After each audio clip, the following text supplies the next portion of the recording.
Hi, I'm Giella and I'm going to show you an eyeshadow application.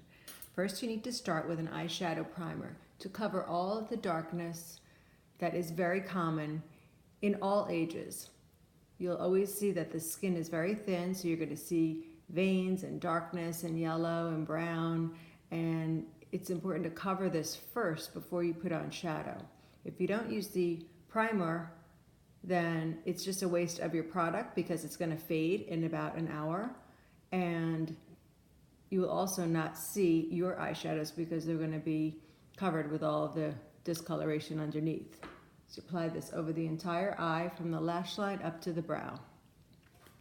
Then you're going to use a base color over that, and that could be a pressed powder, or it could be a pale pink or a beige or an off-white, nothing too yellow. And you're going to apply that over the magnetic eye. Then you're going to put a color where you need to push back right above the crease in short little strokes, like a little windshield wiper motion, back and forth, just to cover this puffiness.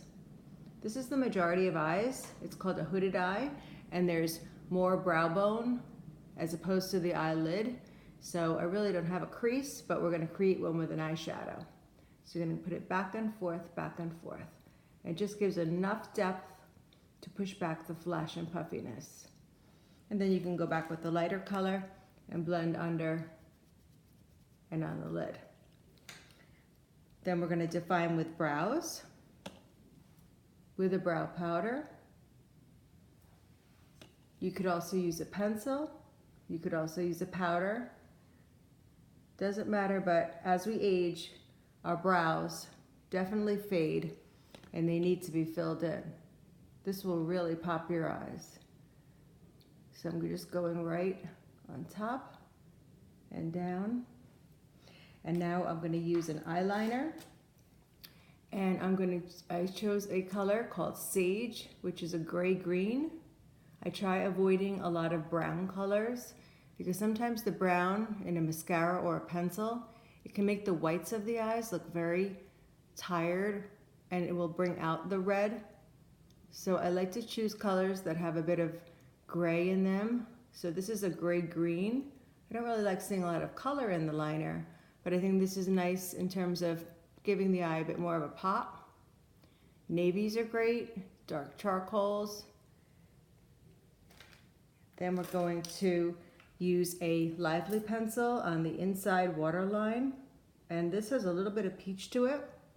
So this is going to take out the redness in the eye. You can put it on the inside corner. You could either throw it up on the brow bone, but this will immediately take the red out of the eye. And then we're going to follow with some mascara. You're going to throw your head all the way back, and you're going to roll the mascara under the lashes. Keep rolling, rolling, rolling, and it will really build and curl the lash and make it thicker. And just keep repeating the steps. And underneath you can just do it the regular way. There are some eye shapes that can carry color on the inside waterline if you have big eyes. But here we're just going to show basic defining and brightening of the eye with the lively on the inside.